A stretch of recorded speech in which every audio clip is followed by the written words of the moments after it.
Good morning, everyone. So, healing. I'm not a healer. I don't work as a healer. I have had many healings.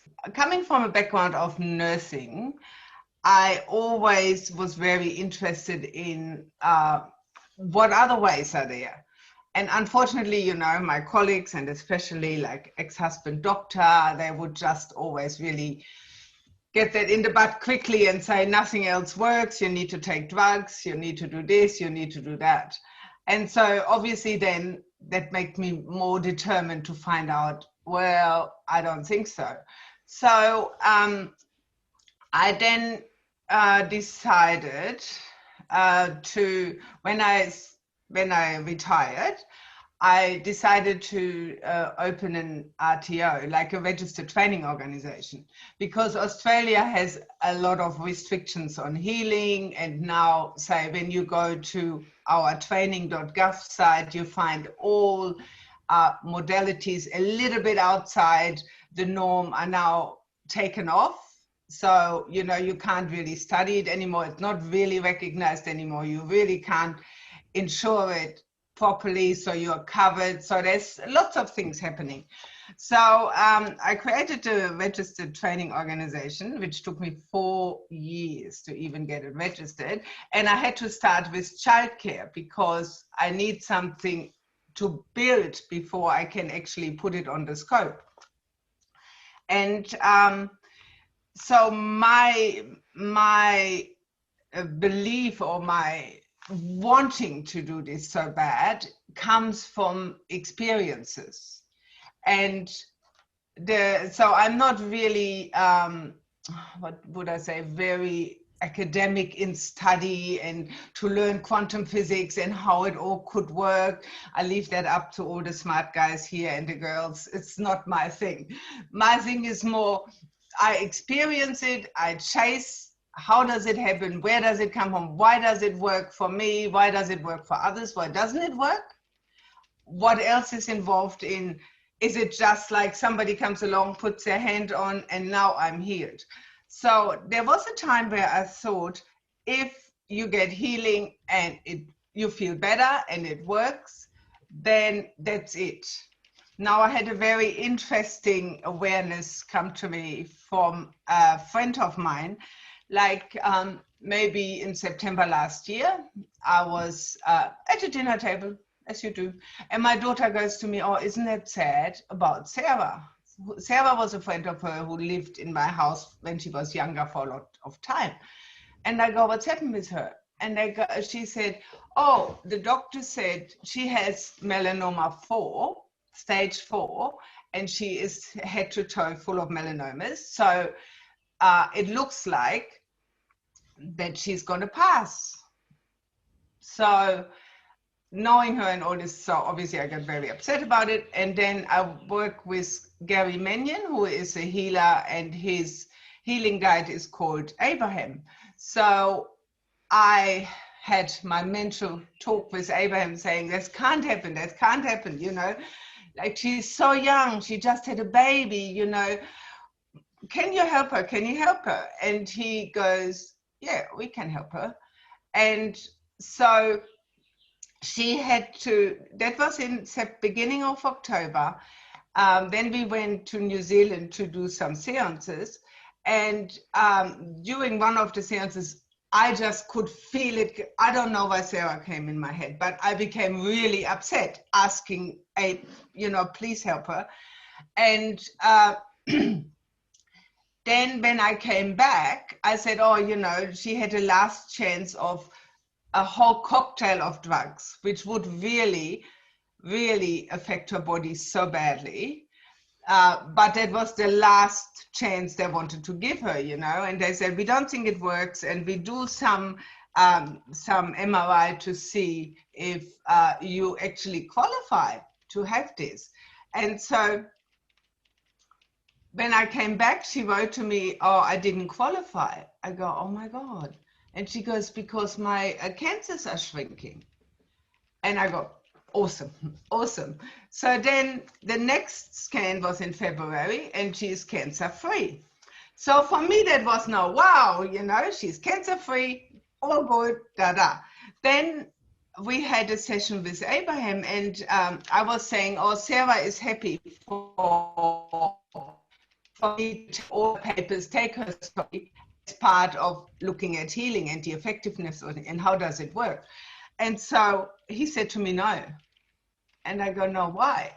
He goes, because if you have her within the subject of cancer, and she's in cancer groups on Facebook and all this, she needs to stop all of this, because her mindset and her fear created from hearing the stories, from being in the stories, are very likely to manifest another form of cancer. So I go, I never heard that before, that it is so important that we not just believe, okay, there is a healer, they put hands on, I feel better, or look at that, she's even free of cancer. That is a process we need to look at.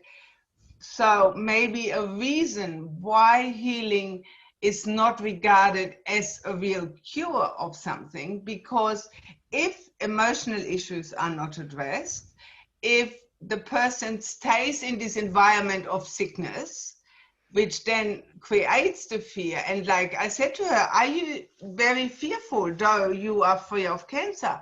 She goes, every night, I can't, you know, as soon as it becomes quiet in the house and my son goes to sleep, my husband goes to work, she goes, I still have this absolute fear. So I asked Abraham about what we could do about it. And often he will say talking therapy, like work, or to looking at what is stored within the body, what caused it in the first place, really. And so he said to me, now she can't even do that because her fear is still so intense of having the same experience, that if you would do talking therapy, she needs to go to that emotion. She needs to, you know, in a way, look at it again. And that is too much for her. So he then suggested to do EFT, you know, that tapping thing, emotional freedom technique, I think it's called. Yes, it is, isn't it, Sheri? Yeah. So we went and saw someone a couple of times now, and it really has changed her into a different girl. I knew. Like, she is very open, she is very aware of the emotions when they come up. She looks at them, why I'm having them, you know, what can I do with it? Do I need to speak up? Like, she was never a person to speak up. Do I need to stand my ground? Do I need to, you know, sit for meditation? He asked her to do meditation and sit actually in her own power and feel her own power and her own connection. So I believe that that is also something we need to look at if we look at effectiveness of healing, because if there is more to it, more to then just being a good healer, be a good channel, not interfering and all this. So what is happened with the person around that? Where is the trigger? Where is the root? Why are they like this? Why did they develop this? Where does it come from? Because Abraham clearly states that any disease comes from the outer bodies. It's not the physical manifestation is obviously the last. So if you can do healing and train all healers to work with the outer bodies and work with the fine bodies and feel a blockage, or feel a blockage within the finer bodies, then through investigating that, it might be possible then them not having to go through it. Then there is it a life lessons? They have to go through it. Then healing is always explained that, oh yeah, I fix it. Yeah, every healing is helping. Every healing is helping. But maybe sometimes it's just to help you pass peacefully, pass without pain. So I guess there are so many more things to just having spiritual healing. There's so much around it, what we really need to learn about and what we need to speak about, because you know, when you have people, or, you know, like my children, for instance, you know, saying, oh, yeah, you know, oh, it didn't work. Or no, no, no, no, no, I don't believe it. It can't happen. Da, da, da. Why didn't it work? It did work, but not the way you expected it to work. So I believe there is so much more we should look at in regards to spiritual healing, and looking, you know, Aboriginal healing is an amazing way of healing. So in Australia, that's the only thing at the moment, I believe, spiritual healing is moving us forward, is that some hospitals now have Aboriginal healers and invite them in now. Because as far as I know, other hospitals, like in England, you can have a healer and healers can come in, but I don't think in Australia that is the case. So I just think there needs to be more investigated in how we create an illness, how we create cancer. Like somebody said in a group the other day with Abraham, oh my God, you know, like 100% I'm going to get COVID because I get everything. He goes, yeah, work on it. You probably will. Because you're already expecting it, you're already inviting it. Or the same with cancer. Why is so much cancer there? Well, there's the chemicals, there's the air pollution, there's the food, there's all of that. But also, wherever you look, everybody talks about cancer. It's like the word of the day. Everyone will get, every second person, every third person. Oh, wow, yeah, probably I'm going to get it. Yeah, let's invite it. You know, there's so much more, I believe, to the understanding of healing and the understanding of creating diseases, and which maybe I'm not very academic about it, but I think we really need to speak to spirit people who are healers and ask them, you know, what can we do better? How can we work with the whole person, not just sending healing or doing a prayer for them, just also, you know, work around the whole subject. I agree with Inge. It is much bigger and much more complex. And we often tend to want to oversimplify these things. But there's a lot of mystery to all of it, because of course then we know there could be the case of a soul contract to take on an illness and pass of that illness, and all the healing in the world won't reverse it. So we have to understand that there's a great mystery going on here, and it has many facets.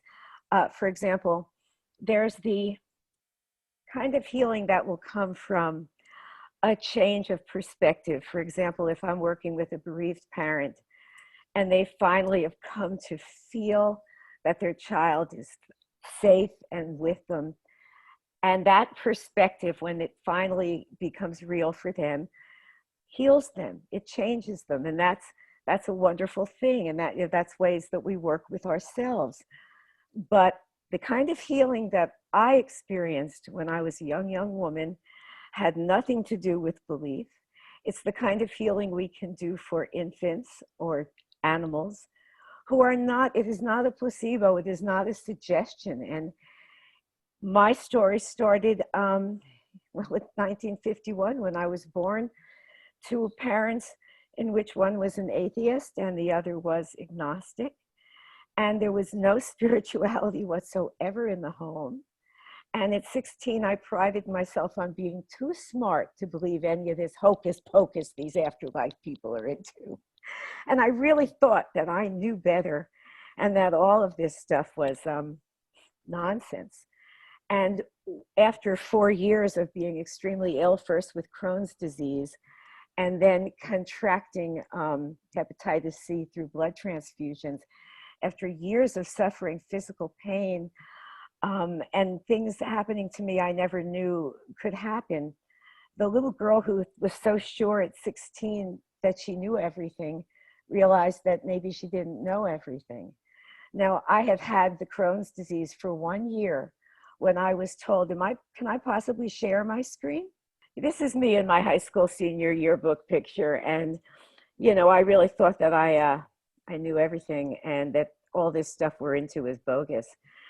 I had been sick now for only 1 year when a very dear friend of my father's, an English man who my dad knew from Grand Bahamas, told me about this man in England, Harry Edwards, and that he had healed friends of his that lived in Grand Bahama from clear across the ocean. And I went right back to this way of thinking and said, that's absurd. That is just absurd. But now it's a couple of years later, and the illness with the Crohn's became so bad that they had to give me blood transfusions. And now my liver is so sick, and the doctors are telling my parents to give money to research or I would not live another 10 years. And my ex-husband, I did have a child marriage at 19, and my first husband looked at me one night and said, this is really serious, Sheri. Your parents aren't telling you everything. You've got to do something. And from almost out of nowhere, the memory of this incredible man popped into my head. And I thought, well, I don't believe in this stuff at all. And I don't see how somebody in England is going to send energy and I'm going to get well, but maybe I don't know everything. So it was not a belief. It wasn't like, I believe and I'm going to get well. It was, I have nothing to lose and I don't really feel like dying yet. So we got the information and I was told to write a letter. And my dad hand-delivered my letter. He was going to England on business on a Thursday. And the next night, Friday night, I had not read a book. I didn't even know the term spiritual healing. And the next night, I was flying. I had so much energy. It was as if as if the doctors had hit me up with a drug that gave me energy. And I started to get a tingling sensation in my right side where the liver is located. And I kept going around that evening saying, something is happening. 2 weeks later, I went for my usual set of monthly blood tests. They had jumped a third of the way towards normal. And this went on for the next 6 months. I had the last set of blood tests that were amazingly good. I sat down to write Mr. Edwards a letter. You know, this was 1970, so we didn't have the internet, and I had not finished my letter when a letter came from him saying that he felt that the healing had finally reached me and that this week I would have news that the healing had taken place and to please confirm this. And it was when I read that letter that it really became clear to me that, because no one else contacted him but me, and I hadn't told him about the blood tests, and he knew the results were going to be good before they were even given to me. And that's when I said, I don't know what any of this stuff is, but I know something has happened here that I simply have to learn about. And so that started my interest in spiritual healing and mediumship back in 1971 when I was 20. And when I was about 22, I did go to England. That's me and Mr. Edwards. He was in his 80s then, or close to it. And it completely changed my life. Now, all the gory details to that story are in this book if anyone wants to read it. But what I love about the story is that it's an in-the-body experience. Now, we always talk these days about out-of-bodies, and that's wonderful. But this was something where energy was directed from spirit, and it interpenetrated my body and changed the physical body on the outside. I wondered all the time, how did that energy make it to me from England? You know, was it transatlantic? And then I started reading Mr. Edwards' books where he explained he did not work alone, but he worked with spirit doctors. And I didn't believe in spirits at that point, but I started to when I realized that even though I couldn't see or feel them, I was feeling well for the first time in 4 years, and that something I couldn't see or feel or touch was helping me more than any medicine ever had. And of course, it changed my whole life around. But that's another form of healing that has to do with energy that is directed from a spiritual source to a physical being. And what Mr. Edwards always explained was that it really proved that we were in fact spirit now while in this physical life, because there must be a component in us that would be a receptor for the energy that was directed. And since the energy was directed from spirit, then there had to be a spiritual element inside me to receive it. And so he always said that spiritual healing's greatest cause was not to heal the sick, but to show mankind that there is a spiritual reality that interpenetrates and interfaces with us, because we are in fact spirit. And that once human beings understood this, they would change. Now, this is one of my favorite quotes from one of Mr. Edwards' books, and he says, "The value to humanity of proving beyond all doubt the truth of survival is incalculable, with the recognition that this life is but a prelude to a further and more enlightened existence, the nature of which is individual, and therefore dependent upon our conduct here, so must a transformation in our present code of values take place." So he always felt that the purpose of healing had really the ultimate goal of demonstrating that we are spirit beings, that there is a spirit world beyond this one. And so I always say, be good for goodness sake, because you're not going to get away with anything in the sense that you will reap what you sow. And so I think that there is the healing of the soul that is very important, but there is also this mysterious form of what we call, well, Harry called absent healing, we now call distant healing or remote healing, which works with animals and infants that are not being given suggestions that they're then reacting to. So again, I think it's a bigger picture. There are healings that come out of a change of heart, or a change of position in life, or, you know, stopping doing something that's really harmful to you. But then there are these amazing healings that happen because behind the scenes, there are forces working that we don't see. And that just fascinates me. All right. Okay, guys. Thank you very much. We do agree with both of them. Inge and Sheri, they just, you know, explained everything very well. Inge, she pointed out, she brought up a very, very important point, the spiritual healing together with the physical healing, because I remember Jesus Christ, when he healed a blind man, he said, "Okay, I'm healing you, but don't go back to your tribe." What did he mean by that? Don't go back to your, you know, like-minded peers, to your mental position as usual, because otherwise you're going to be blind again. He didn't say that, but that was implied in this speech. So this is very important. And today I decided, Livia decided, because Livia is very interested in the points too, to speak a little bit about the evidence in Brazil, what happens to make many doctors, thousands of doctors in Brazil become spiritists. And I will share my screen also. Well, know everybody, this is Chico Xavier, this is Dr. Bezerra de Menezes. This doctor was called the doctor of the poor here in Brazil, in Rio de Janeiro, at the beginning of the century, 19th century.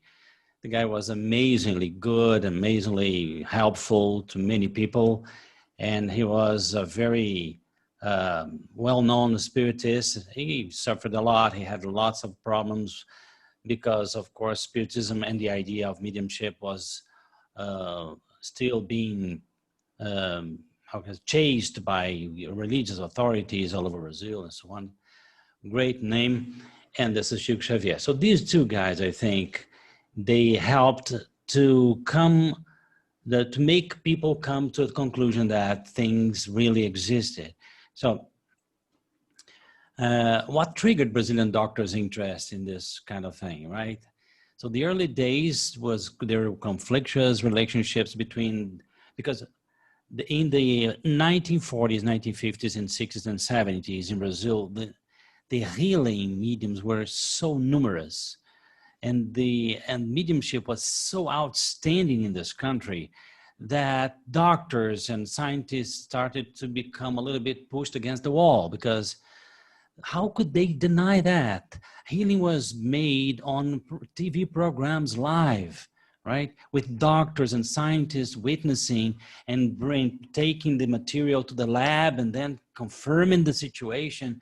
So how could they ever say just, no, it doesn't exist, it's something that doesn't exist? So they say, okay, it exists. I don't know if this is the cause, if that has something to do with spirits. So many doctors started getting into the thing of, because healing is all, of course, very, very related to doctors and medicine, even mediumistic healing. And the one point is that many mediums started being arrested by the police on account of the doctor councils that, as they didn't charge, doctors decided that they were kind of offended in the situation. And so many mediums, I met myself, one medium that I saw, he healed a van full of paraplegic people. I witnessed that. And this guy, for example, was in prison because of this situation. And so these things made many doctors give second thoughts to the situation. Thousands of doctors started, but they were looking for signs. Of course, they were not looking for the spiritual or the religious side of spiritists and spiritist mediums. But they started singing that the spiritist mediums were more ethical because they had some philosophical instructions that helped them through the ordeal of being a physical medium. And then Chico Xavier's technical books on medical matters also were very useful for this, right? Chico's books had an amount of information that was incredible, right? Many pieces of information that at first were denied even by the Spiritist Medical Society because they were so advanced. They said, "Oh, Chico Xavier, come on." So I remember one of the groups that founded the today's Society for Medical Association, Spiritist Medical Association in Brazil, before they founded this group, they went to Chico Xavier to speak about one of his books and saying, "Chico, it's wrong. This is not the way it is. It's not correct what's saying here." And Chico concentrated and said, "I apologize because the spirits say that you are wrong and he's right. Just wait for the time." And they waited for the time, of course, and the confirmation of science came 10 or something 15 years later.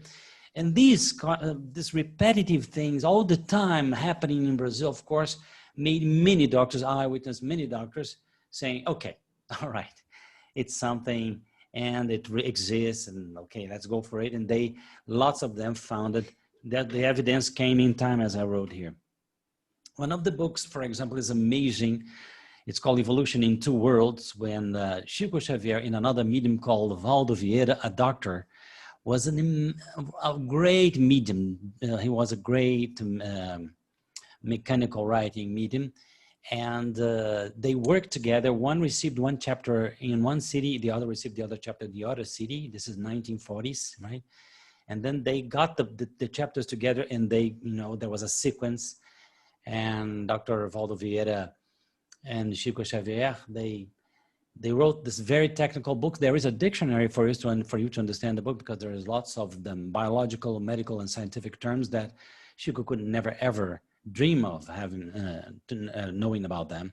And of course, the thing was so technical that it's called the attention of very, very, cerebral doctors in Brazil, and they ended up setting up foundations and hospitals and all over the country. It was really amazing.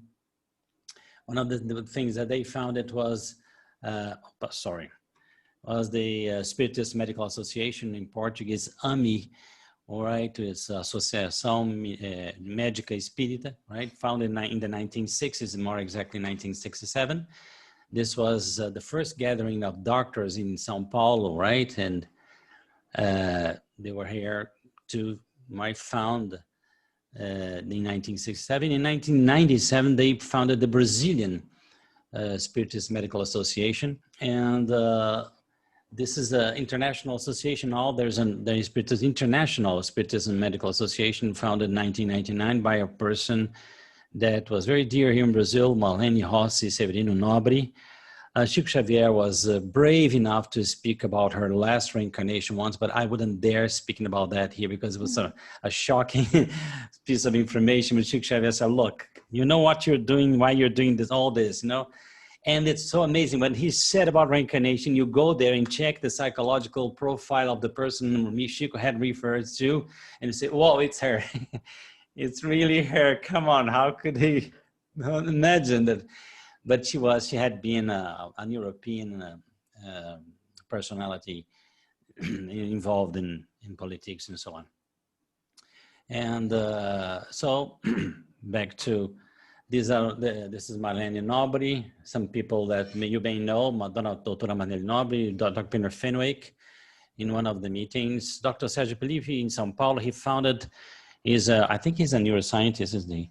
Yeah. He founded a foundation called Uni Spirita, Unite Spirit in English, in the free translation. And this is it. This is Dr. Alexandre Almeida, Moreira Almeida. Livia have something to speak about the Dr. Alexandre. She's going to say something about that. This is Elsa Rossi, the chairperson of charity. It's a UK Spiritist Association. All of them linked to medicine somehow. And they did a great job here in Brazil. And they were very powerful in terms of the scientific analysis that's being run. So, for example, lots of scientific researches have been going on, and one of them is this one. It's an empirical investigation of alleged mediumistic writing, a case study of Chico Xavier's letters. This is in the Journal of Nervous and Mental Disease. It's a very important journal. And just for you to have a sort of idea, one of the abstract, I removed from the abstract, this speech was very exceptional. Well, in Brazil, we have about 40 Spiritist hospitals, very well known, and they're very famous for their capacity of healing things that mainstream science haven't been able to do, right? Sometimes they suffer the interference of mainstream doctors that sometimes they want to come into the hospital, the Spiritist doctor, and change the stuff. There's a kind of a friction, but then something is usually solved and the hospital starts being successful again in their treatments. Don't worry. I knew this woman, her name was Dr. Filó. She was Filomena, a pediatrician doctor. She's very Catholic. She's very full of faith. And I knew her in a public hospital here called Santa Casa de Misericórdia, Holy House of Mercy in free translation, which is a reference in intensive care with children cardiac problems. I knew Dr. Alexander in that picture. He was making a research in near-death experience, and I tried to help him, but in children it's more difficult. So I went and knew Dr. Filó, and she makes a very big and extraordinary thing in the ICU here. She puts everyone to pray every morning, like physicians, nurses, people that deal with the cleaning, no matter their religion, and they pray every morning for all the patients. And when a child is about to be in emergency, she starts to pray for them. This made a great difference in healing in the children, even helped them to die and help the family to accept the process of dying. The director of the ICU department was very resistant and skeptical at the beginning, but when he saw after all years, she didn't desist, she didn't stop their work, that helped the children and the practitioners. He had to accept and believe that. He didn't stop believing. The family can go and pray for the child, and this gives them more comfort too. So I personally had that experience working with her, and was a great importance to me because I had never worked in a Spiritist hospital, and I was even thinking about leaving medicine on account of not agreeing on several behaviors I used to see when I started working as a medical doctor. Nowadays, she's a very well-known lecturer, and she's even invited to speak at a Spiritist event, even a Spiritist Medical Association here in Minas Gerais. So all of this makes everyone to believe, independent of religion. Very massive here in Brazil, so it's very difficult a doctor to look over this. Okay, back to you.